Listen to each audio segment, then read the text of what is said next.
Hey!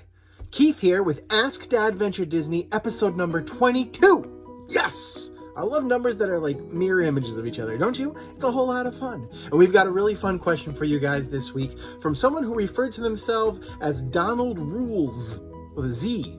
That's kind of cool. So DonaldRulez had a really cool question for me, specific about little kids, which, as you know, DADventure Disney loves to talk about.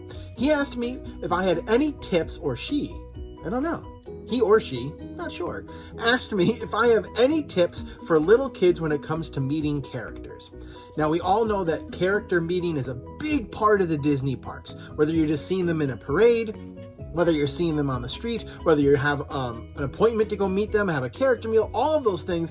But how do little kids react to them? And it's varied. It all depends on the temperament of your kids. But I've got a couple tips that I might be able to share with you that would be able to give you some good information and some good ideas of how to deal with it.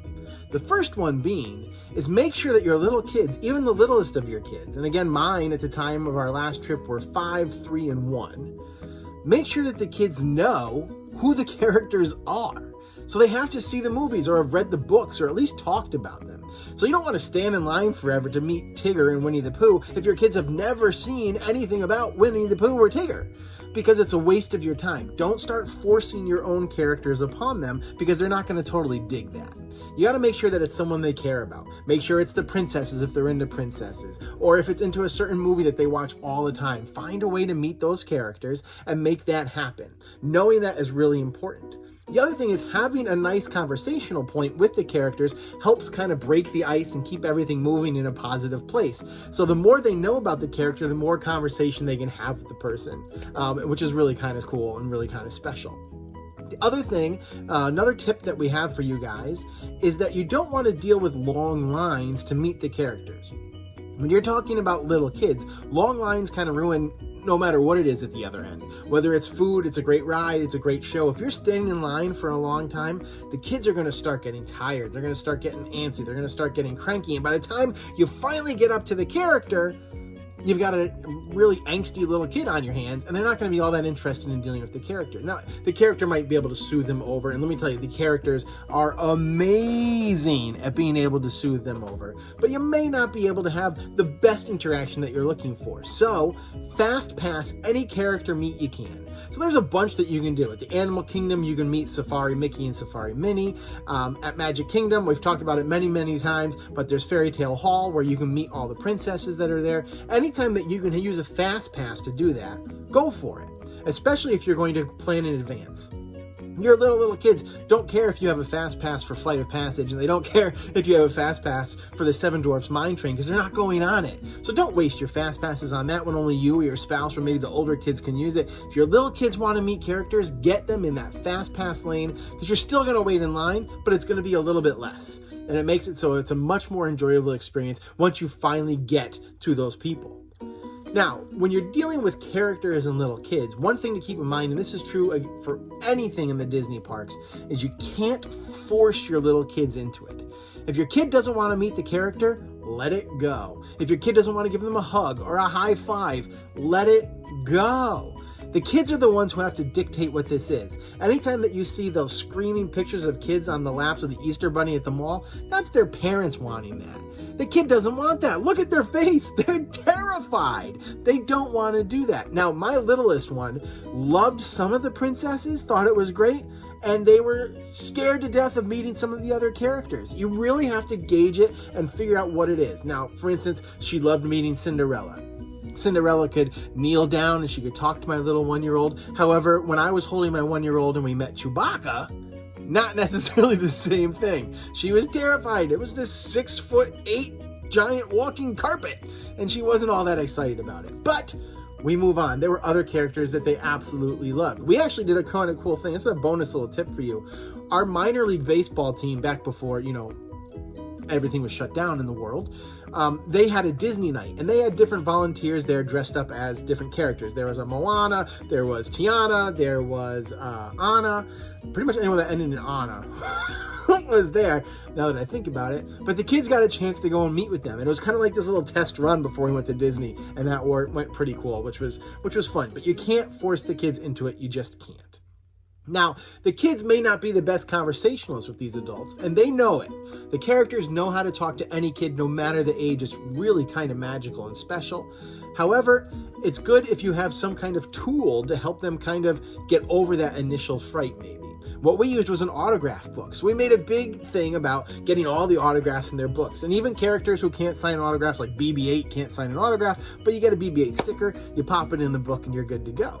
So anytime you can have one of those tools, some people use an autograph hat, some people use autograph pillows, pictures, whatever you can do to be able to have a tool at your disposal to be able to go in and kind of have an inroad already with the characters. When we went and met the princesses, my middle daughter absolutely loves Elena of Avalor and was dressed as Elena of Avalor when we met Elena of Avalor. And of course, it's an instant thing for those princesses to talk about, which is really kind of cool. My last tip is one kind of in the same line of having a tool or something else going on. But if anytime you can sign up for a character meet meal, that's going to be the best thing. Because your kids can focus. They're being fed. And what's better than a fed kid, right? So they're being fed. They've got hors d'oeuvres. They've got appetizers. They've got bread and butter, depending on the meal. They got breakfast. They got waffles. They've got sweets. They've got drinks. They've got everything that they can have to kind of keep their mind going on one thing. And then the character comes around to you.